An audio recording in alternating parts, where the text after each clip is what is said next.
Hello बच्चों, let's take a given question. The question says inner ear is a mashup of semicircular canals and option A cochlea, option B anvil, option C hammer, option D none. So इस question का जो key concept we need to understand is the structure of human ear. So as a key concept we need to understand about the structure of human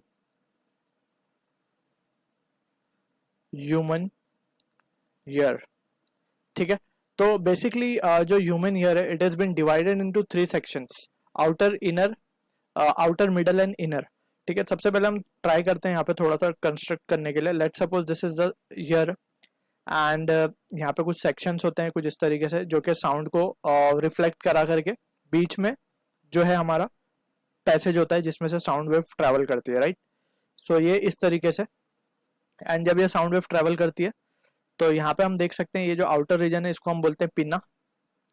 ठीक है, just labelling it. And ये जो section है जो path है canal, इसको हम बोलते हैं ऑडिटरी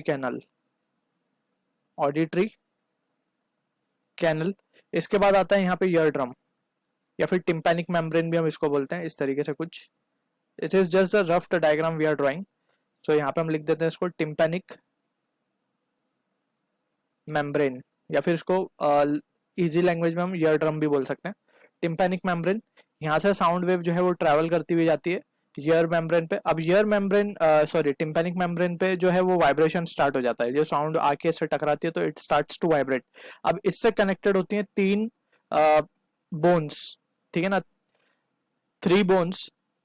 अब यहाँ से यहाँ तक जो है ऑडिटरी कैनल तक ये हमारा होता है आउटर ईयर. ठीक है, अब स्टार्ट होगा इनर ईयर जिसमें हमारे पास आती हैं 3 बोन्स. अब तीनों के नाम है कुछ इस तरीके से. अब जस्ट ये थोड़ा सा रफ डायग्राम हम बना रहे हैं, 1 2 एंड ये इस तरीके से थर्ड बोन. ठीक है, ये जो 3 सेक्शन है यहाँ पे इसे हम कहते हैं ऑसिकल्स. बेसिकली यहाँ पे 3 बोन्स होती हैं जिसको हम नाम है उसका हैमर, स्टरअप, ठीक है, एंड एनविल.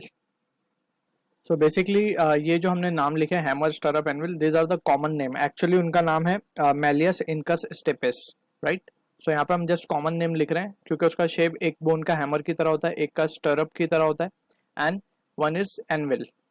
तो ये तीनों बोन्स जो है ये जैसे ईयर ड्रम से कनेक्टेड है तो it also tends to vibrate. अब ये वाइब्रेट होने के साथ साथ दिस आर कनेक्टेड टू, ये एक मेम्ब्रेन को कनेक्ट होती है कुछ ये इस तरीके से होता है जिसको हम कॉक्लिया बोलते हैं.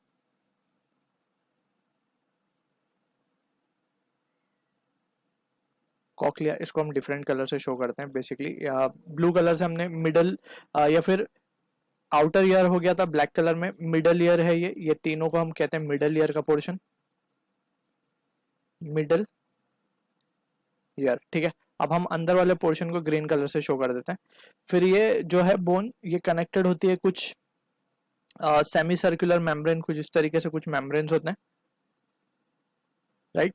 और ये मेम्ब्रेन जो है वो कनेक्टेड होते हैं फर्दर कॉक्लिया को, और कॉक्लिया जो है through the nerves it is been connected to brain. ठीक है ना, इसको थोड़ा सा यहाँ पे इस तरीके से शो कर देते हैं कि कनेक्टेड है. ये सेकंड बोन थी हमारी और ये थी हमारी थर्ड बोन. ठीक, अब यहाँ पे हम देख सकते हैं ये जो सेमी सर्कुलर पोर्शन के साथ जो पार्ट कनेक्टेड है ये है बेसिकली हमारा कॉक्लिया. ये जो ग्रीन कलर में हमने शो किया ये है हमारा इनर ईयर. ठीक है, तो from the options given cochlea will be the answer for this. Anvil और हैमर तो मिडल ईयर के पोर्शन है, basically these are bones. None of this can be discarded. So option A will be the answer for this. I hope you understood the solution. All the best.